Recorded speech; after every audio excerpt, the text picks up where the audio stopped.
Me llamo Joel y tengo 12 años. Y yo soy Silvia y tengo 15.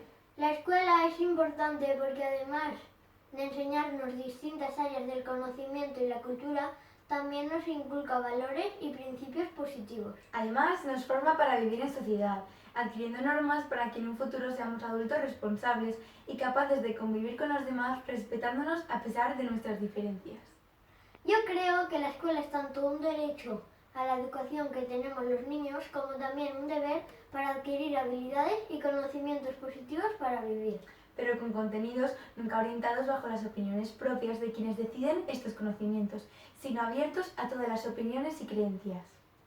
De la escuela cambiaría que después de salir del colegio tengamos que seguir haciendo tareas de clase. Me gustaría poder hacer mis actividades extraescolares tranquilamente, porque las considero también importantes para el desarrollo personal.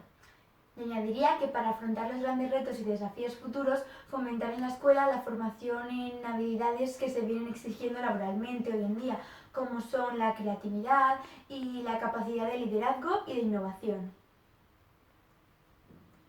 Por último, creo que después de las dificultades que estamos viviendo debido a la pandemia, la tecnología se ha hecho indispensable en nuestras vidas y debemos estar preparados para afrontar estas situaciones.